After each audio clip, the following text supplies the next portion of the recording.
video, I'm going to talk about the concept of Maukshaw. This is a Sanskrit word which literally means the freedom or liberation from the cycle of death and rebirth. I'm going to go into the remote viewing data that was obtained when 4 different viewers looked at this topic blind. And the amount of corroborating data between the spread of work was very, very high. And then some of the new information that came in through the remote viewing data that caught all of us after we had completed this project. We did analysis and we saw what the actual target was. There's some very startling information that came out across the board on all the work. Where remote viewers come in is we took this project. I was one of the remote viewers who worked the project blind. There were 3 other remote viewers who also did the same. And by blind, all I really simply mean is that when I ran the actual project, I did not know what the target was.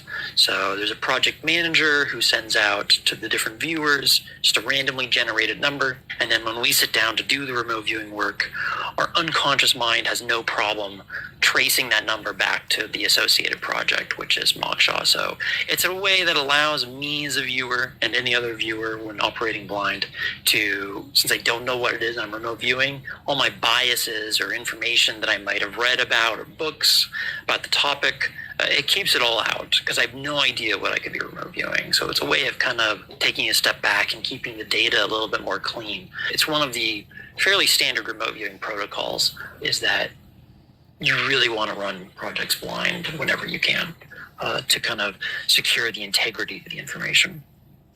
It also makes it all the more fascinating when very, very specific information relevant to the topic comes out of the work, because the viewers had no idea what they were remote viewing, but when the viewers get back this concept of reincarnation in their work directly in a blind session, well, you know that you're on topic and you're on target. I'm going to go a bit over the information. I'm going to start from the top. I'm going to start from describing what the viewers, this is referred to as a group summary.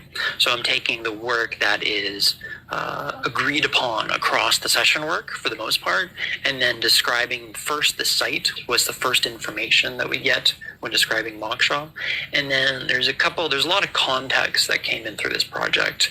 And once I start getting into the information, it all makes sense because it's a very complex issue. It's not something simply straightforward, which is what the religious beliefs have, I suppose, perpetuated in the past. I think if this information wasn't obtained by remote viewing by me personally, done blind, done in a very rigorous manner using a structured remote viewing technique, if multiple viewers hadn't come up with the same information describing the same mechanics, the same groups that are responsible, it would probably be even difficult for me to believe in. So to begin with, I'm going to start with a description of the site, which is essentially what is surrounding the target before we jump down into specifics, and then also the contextual data that answers a number of different questions about Maukshaw. When we originally described this site, it's a fence or a grid around a place. This acts as a barrier. It collects and traps people, things, or objects. This is actually an innocent planet that is being used in an unintended way, and this meters the flow and acts as a checkpoint and an access point for an external force. One viewer described it as similar to hocus pocus in a way of its energetics that the viewer wasn't familiar with. And it's occurring on a crowded planet. It's a deliberate function that acts as a cage. People have been dispersed here, and a form of perverted injustice is occurring. A third viewer described it as a large naturally formed object like a planet that acts as an animal pen. This is a refugee camp tucked away out of sight, and a magnetic force. It stirs, agitates, and it works in a cylindrical manner, like clockwork over a long expanse of time. In my session, my work described a planetary system that's extremely crowded and jammed. Ghostly voices are flooding into this place, and it's incredibly harrowing for them. It's a bone-chilling experience. As a viewer, when I remote viewed this, I had descriptions that it made me upset in the session. It elicited contempt for what was going on at the site. But the activity at the site was this concept of a net that's been spun, and it's an operation of catch and release on a grand scale. So there's a massive grid that exists around this planet, and it acts as a checkpoint, a waypoint, or a rest stop where souls are drained, and then that in turn energizes something else. So very, very specific information about souls, about the clockwork nature over a long expanse of time, as well as this collecting, trapping, and then re-releasing. All this information came in. Okay, what's going on locally here? And the fact that it's the entire planet. The process works is that Earth is shielded by a companion object. And we're not sure if this is a physical thing. I mean, we're dealing with if this is a technology, it's a type of technology that's so far beyond what humans can even probably comprehend. It may as well be magic. I mean, it makes sense why one viewer probably uses this word, hocus pocus. It's so far beyond his own lexicon that it may as well be magic. So whether this is a physical object or not, we're really not entirely certain. It would make sense that it's not physical, but you can make a couple different, I suppose, educated guesses. Maybe it exists in a phased state, a different dimension, where this object is, this companion object that creates this net. We're really not quite sure, but it's most likely because we don't have the vocabulary or the comprehension to even understand how it exists in this state. So we're going to use words that we can understand, the mechanical aspect of it, the energetic aspect of it, the acting like in that, things like that. First, viewers, it's a companion object to Earth. It's something that's powerful and magnetic, and it squeezes tightly around the globe. Another viewer describes it as a magnetic vice that is attached around a large place. It's a mechanical process that incorporates destructive chemicals, and an individual undergoes bombardment as they pass through this system. And the people that pass through, they feel lost. They don't have an understanding of what's going on, kind of associated with the losing of memories, would make sense. But they have this desire that seems to remain consistent through them, even though through this feeling of lost. More work describes that it's a little bit more specific. It actually gets the information point that these are souls that are being bent back towards the planet, and that the information, that the closest analogy was kind of like gravitational lensing, where if your soul is light, instead of kind of shooting off after you die off the planet, off to somewhere else in the universe, what's occurring is there's a artificial structure that is lensing or curving your light back down to Earth again. And then every time this occurs, it's constantly lensed or pulled back. It shows that this is an activity, is powering a massive rotating object that visually appears like an axle in space. It's fluctuating and absorbing energy that's created by this lensing effect. So the act of actually creating the lensing, of sending the light soul back to Earth, generates energy inside of this large structure. And it seems to be, there's chemicals that seem to be involved, at least that's our vocabulary to describe what's going on. Something's being bombarded, and there's a destructive process, which I'll get into a little bit further in the work. But there's actually a fracturing that occurs to force this light, this soul, to kind of come back down to the planet again for a second, third, infinite amount of times. But ultimately, that's powering something else. So the second contextual part of the information that is described is, well, what is being done to the reincarnating souls? There's a fracturing that is occurring. So the mind, the remote viewing data specifically stated that the mind and body of a person is splayed and fractured. It's rendering them very confused and upset about their predicament. Something is being extracted and taken from them without them being conscientious of the occurrence.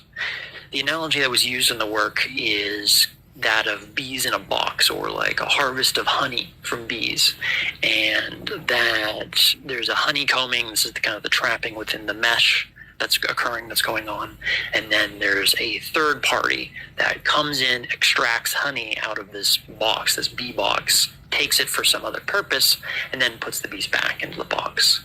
And then that's a very close analogy that matches what is going on here with souls. Another viewer described it as harvesting. There's a harvest that occurs when a soul goes up and then is refracted back down. More of the remote viewing work describes that there is The whole circumstance itself is referred to as toxic.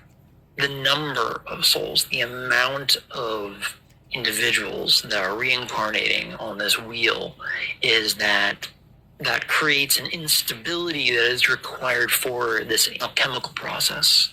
Is that without this volatile planet, without volatile souls, without creating this certain type of scenario where someone's taken and thrown back and you have no memory, it wouldn't produce what is desired by this third party.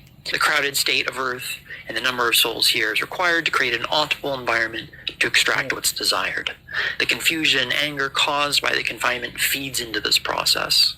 And an aspect of the individual's mind or their soul, the intelligence itself, again, it's using our language, may not be literal, it may be more metaphorical, but is that the intelligence or the mind of the soul is being fed on by an external parasitic force.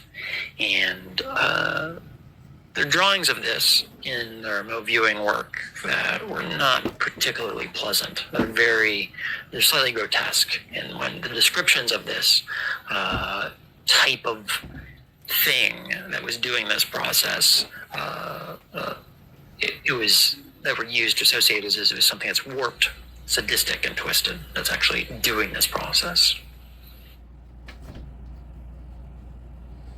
The third contextual information that was reached through this project is an answer to how did this come about, and how did this scenario even begin in the first place? How was it allowed?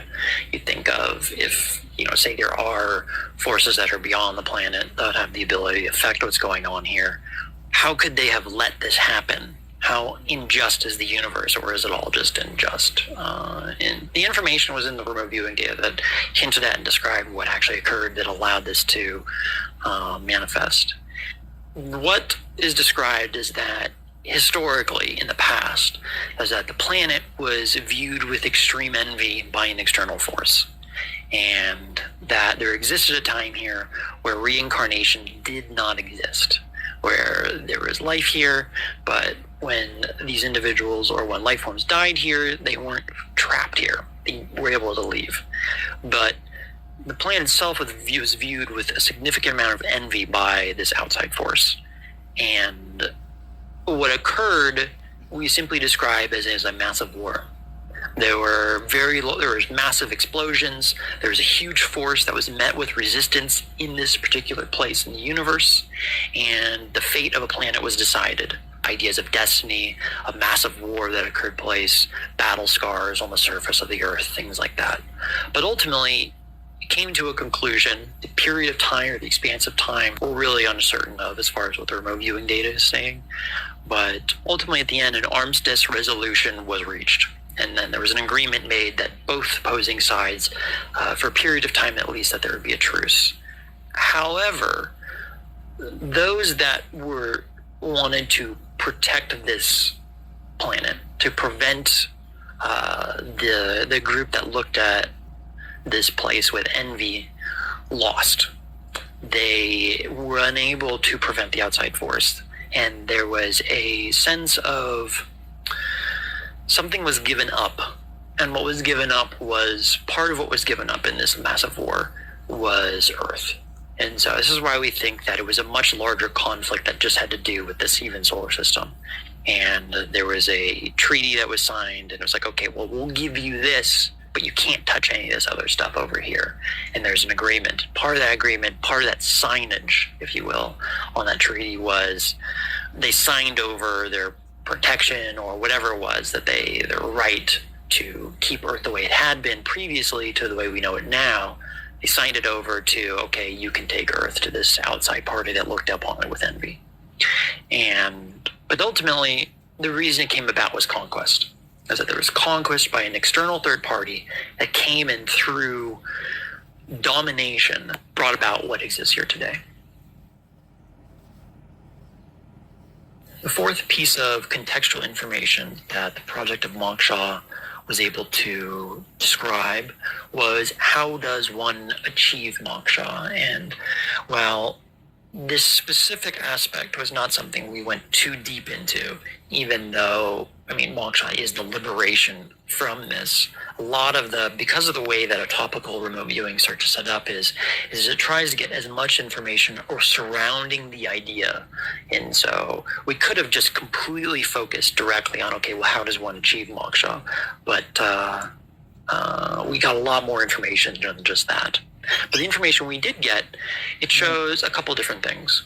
First of all, it shows that upon death, that the particles, we're using our vocabulary that the viewers have, whether it's actually this, it may be something else, it's the closest in the vocabulary that we can use to describe it, is that particles like cosmic dust or dark matter, something strange, a strange type of particle that we don't have a description for, becomes charged and creates an emission. It's launched out of the individual very, very quickly, like a cannonball out of a cannon, or a bullet out of a gun. And this occurs from the center of the individual's being, the central nervous. So it comes out of the central nervous system. In other remote viewing data, you actually can see this, is that if you do an event recreation or remote viewing and you do the exact moment of death, and across the board in almost all of those remote viewing sessions, you see a spiral, something is spiraling right out of the top of the head of the individual from their internal system. And when you look at that, a massive amount of energy is being expulsed. And what's being described in this session is that is essentially what the soul is. That is the release of the intelligence of the mind from the body, from the physical. And it's being sent to a place that is described as a tangled mess or a superhighway for the soul. But as the previous contextual information was showing is that there is a mechanical object around Earth that prevents the soul from reaching this highway. Seems like if you're able to reach the superhighway, you can go pretty much anywhere you want. Achieving Maukshaw gives you access to this superhighway, and where those lead, your guess is as good as anyone else's, I suppose, at this point. But for this to work properly, to actually achieve Maukshaw, is that the position and the angle with which you exit your body is very, very important. And the concept in the work is that it brought up the idea of how the Egyptians used to evoke an out-of-body experience, and how the angle with which the body was actually even laying was considered important to the Egyptians. And the remote viewing work, it described that this 45-degree angle was a key element. And so it's as the body dies, the soul needs to exit at a correct angle, lest it be trapped within the system again, and then is refracted back and then lensed back again into another body. Second piece of information that was obtained on how one achieves Maukshaw is that it shows it as a blissful moment, but that an unseen actor unfolds something like a safety rope here. And there's the mechanism or the device that has held this group of people hostage in a cell is, again, it's describing this broken record where they've skipped again and again and again, is that there's something like a safety rope that if you exit at a right angle, is that there's a group waiting for you to help you the rest of the way out. I would assume, at least we would assume, that it's probably the group that used to be in charge of this particular space or in charge of this environment around Earth as far as death is concerned, but then had to give it up for what they deemed a greater good during the treaty or the armistice. And so, but they're there that if you can meet them at a certain point, they can help you out the rest of the way. The energetics leaving the body, though, is that there's a great deal of fear that's associated with this, again, because of the reincarnation process, because you don't have any of the memory that's associated with what's going on. It's all seemingly brand new to you. And so the fear of this seems to be something that prevents most people from ever getting that. And instead, they get trapped up into the system or the device that there'll be more work. I'm laterally thinking here, but I don't want to get too off topic. Another YouTube video which I'm going to discuss is the most significant remote viewing target. And it's going to talk a little bit about this because it's very, very important. And it has to do with not going into the light when you die. But I'm not going to go too far down that road.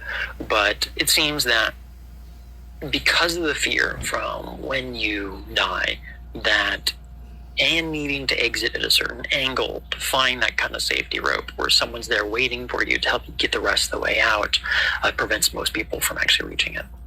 The end of this procedure is something, the way we describe it is, it's like you've had a vice on your head for a very, very long period of time. And this vice has gone all the way down into your brain, into your mind. There's cords and cables. You didn't realize that was occurring. That's created this environment for you to repeat these lives over and over again. And that the freedom from Maukshaw is this device is being ripped off and taken off the top of your head. And so, the closest analogy to something like that is you could look at the movie The Matrix when Neo wakes up and all the cords are pulled out of his back. That's what we describe when you obtain Maukshaw. That's, in its essence, in the human vocabulary, what is occurring. And the drawing is something in your head is being ripped off and is being pulled off violently. That's kept you here in the first place. Ultimately, though, it just seems the key aspects is the angle with which you exit the body is very important. Finding the rope of those who help you out the rest of the way seems to be important. But then also the fear of the entire situation seems to be kind of a condemning factor, that because of that fear, because of that unknown, souls tend to go into a place that leads them back here in another life. Which is something I'll talk about in a future video that we kind of got more information on a different remote viewing project. So the next bit of contextual information that we were able to obtain with the project is it was to answer, why was the system created in the first place?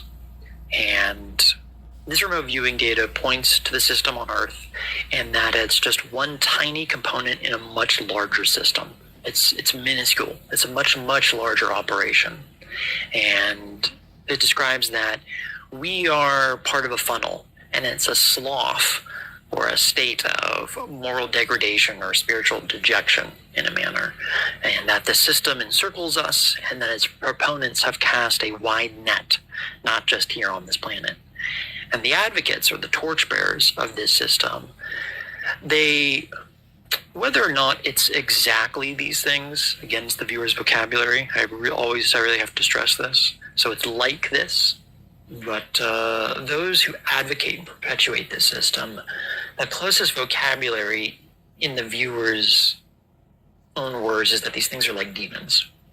And so they're not real wonderful things. Again, the previous work of what's feeding on the intelligence during this extraction process that then fractures the individual, the soul, and then sends them back. It's something parasitic, something that's twisted and warped.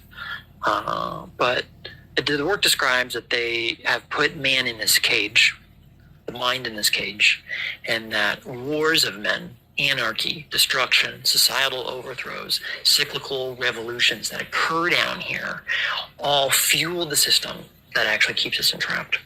And so the unstable, this goes back to and reinforces the idea of the alchemical process of this all, of the stew that's created down here, the uncertainty, the mayhem, because there's just far too many people here on this planet, is that's intended because it creates the chaos that feeds into the system that powers it. And so when pinpointing in remote viewing work, the energetic activity that's occurring when a soul dies, it gets caught up in the system and then is sent back, it appears that a part of them is shipped off and then carried off somewhere else. And so it's extracted again. This is the honey that's then taken from the bees. And when you view this space, you get a couple. First you get the sound, and you get voices, and it's just there's many, many voices that are kind of caught in this system, and it's a drowning out sound. It's all incoherent talk. That's what you're describing. It's a limbo state that's occurring. And these aspects that are chipped off are described as ghosts, so chipped off of the soul. They're described as ghosts, and they're shells of what they used to be. These are aspects of the soul that have been drained up and used, and an overwhelming melancholy and sadness is associated with these remnants. This is what's split apart and fractured off when the soul becomes enslaved. They're bundled up like a collection of twigs, and they're used as kindling. The viewer described it as just a massive amount of injustice. But the purpose, why the system was created, is that it acts as what's being chipped off every time someone reincarnates, what's being taken, is being used as kindling. It's a type of fuel that feeds a different system that doesn't have anything to do with here. So we're, in a way, part of an engine, one tiny piece, or one engine that feeds back into a power plant. So the purpose of the system is kind of analogous to, we're on a railway system, and that railway system, which is a railway of conquest, outer expansion, requires energy. It requires oil or grease to pad the railway to continue the constant outer expansion, and that without this energy would be unable to do so. And so, it needs oil to burn to travel across these large, massive expanses. But it's more than that too, because it's not just the traveling that requires the energy input, or even the conquest, but it's also what is creating a space or an environment for those that are in charge of this operation to pop in and out anywhere they want along this line, along this chain. And so ultimately, though, all these roads, if you will, lead back to Rome. There's like a central one that exists in that this energy is then powering this massive system. The final bit of contextual information that was collected with this remote viewing project was who's responsible. Some of the information kind of came out previously about the torchbearers, about the parasitic type of things that seem to be running it here, at least. But what agency is responsible for this? Who are the proponents of this conquest? We describe it as like a World War II supply line. Who's the one leading the forces? And we are able to describe these individuals, where they are, and why they're essentially doing this. So I'm sure there's way more reasons than we were able to pick up or even possibly even comprehend. But simplistically, we were able to describe who these were, where they were, and the general purpose. Those that are perpetuating this system is run by what we describe as a council of organic entities. And they exist and operate this from a location that is incredibly concentrated. The gravity exists in such a way, and matter exists in a state that freezes time. So you can think of it kind of as a bubble or a void zone or a black hole that they're existing within. And they're creating an artificial environment, an artificial timeless environment from which to exist in, and then spread their influence out in a time reality in the universe. So essentially it's making them immortal. But they're doing this in a way that they spread throughout the universe through these various gateways. And so they create these little void zones in various pockets in space, in the universe. There's one here in this specific solar system. And this pocket is what allows them to pop in and out anywhere they want along this conquested or along this supply line. They create these pockets, but they also live within them. And so it's almost like they entered into a different dimension that doesn't have time, but they can come out anywhere they want along the supply line for it. Now, the council themselves, the words we use to describe them, because of the system, because they may as well be mortal, because they don't age, is that they've created a system for them within physical reality that has set themselves up as gods, lowercase g, gods. And they view themselves as such as well, compared to all the other life forms, even over the souls. They view themselves as the gods of reality, and that is what gives them the authority to do what they do, to increase expansion, that they have some sort of right to perpetuate their authority throughout the universe. The energy that is being funneled back to create the system is also being funneled back to them. And when we describe these beings, when we describe their nature, it's not very positive. We describe them as, simply put, evil. As that these things are very service to self. It's about their own conquest. It's about taking the energy that exists in the universe, accumulating it, and then absorbing it for their own desires and to serve their own purposes. It has nothing to do with serving a greater good. It has nothing to do with bringing harmony or peace to the universe. It has to do with conquest, war, and taking the spoils back to create a larger system of control, and they act as immortal gods to this system. Now, one final thing about when you remote view these specific entities is, and remember that these are organic life forms. So these were flesh and blood, just like you and I.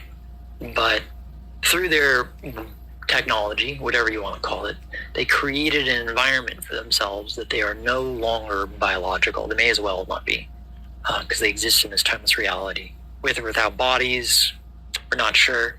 When we draw them, we describe them with eyes that are blazing white. When you remote view them, they do notice you actually looking at them, but it's rather irrelevant to them. In the session that I ran when I looked at these things, I was describing kind of the nature of this being. What can happen in remote viewing occasionally is you start in real time as you're remote viewing, describing the life form, noticing you. And so you're writing down information patterns of this thing, describing you, describing it. It's very, very strange. And so what happens when you look at these things with remote viewing, if that happens, is, well, at least for me, what occurred, it was like a gorilla noticing a gnat. It was very dismissive. It was like, little mind, I don't have time for this. Why would I even consider this little mind? I have much more important things, much more grand things to think about. And so it wasn't even really an interaction. It was just like a gorilla noticing a gnat and then ignoring it afterwards.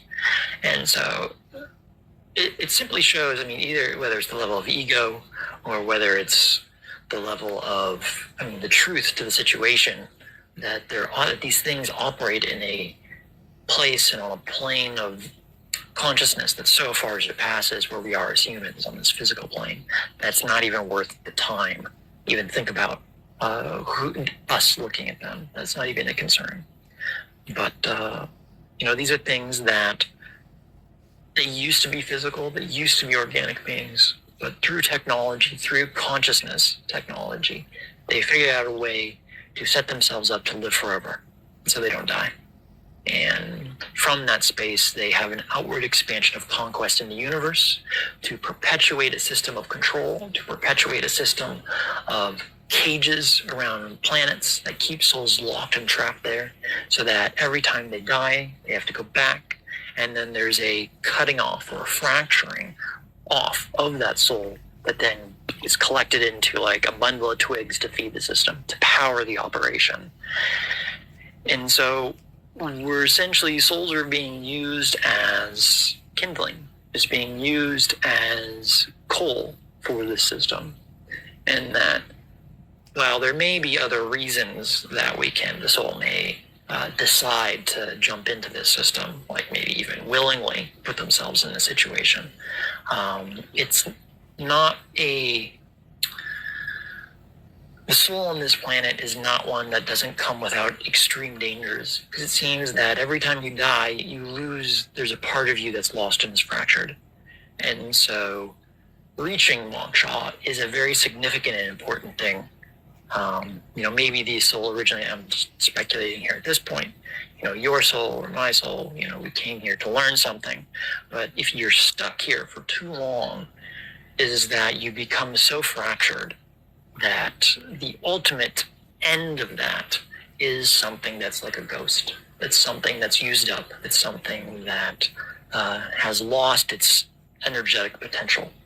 And so based off of some other work, which I'll be sharing in the future, I believe it's very important for people in their lifetime to be thinking about this type of thing, to be thinking about how do they attain Maukshaw? How do they attain? I mean, first, is it in their highest good to do so right now is a very important aspect.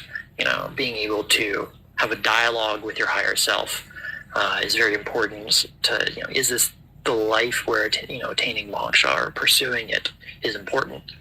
But I think that knowing that there is an outside group that, while they may not be in charge of this particular space, is there and waiting for people that figure out how to exit the body at the right angle, figure out how to avoid the specific snares that exist for souls as they exit the body. This will be a topic for another remote viewing video on YouTube, which I'll talk about. That there are those outside waiting, and they're there to drop a rope down into the cage to help you the rest of the way out, if you do the first part. So that's Maukshaw. That's remote viewing work. That's describing the freedom from the cycle of reincarnation, contextual information about why it's occurring, how it's occurring, and who's doing this.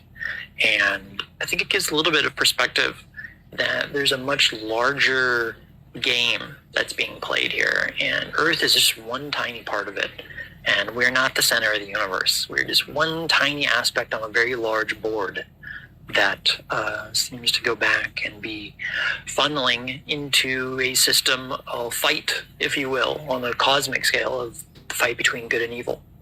And our pocket of the universe is one that appears to be controlled by the negative side.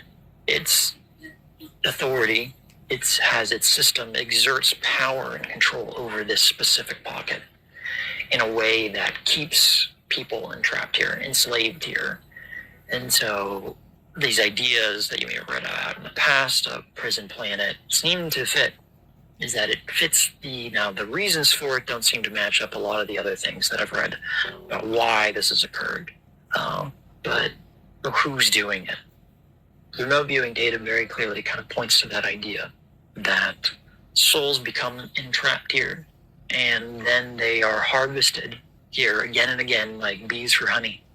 And until the individual figures out how to escape the system, which the out-of-body experience, being able to determine where you exit from after death, is a key role. And then also overcoming the fear of exiting, it seems to be a key role. And then looking for that rope that's dropped down for you, and really using a discerning eye, I think, in that state of life after death, that soul state afterwards, seems to be important as well. Your environment shapes everything, your thoughts, your health, your energy. But most people never question the invisible field they live in. We did, and that's when FLFE found us. It's not a product, it's a field of pure life force energy that lifts everything it touches. We now live in it 24/7, and we would love to invite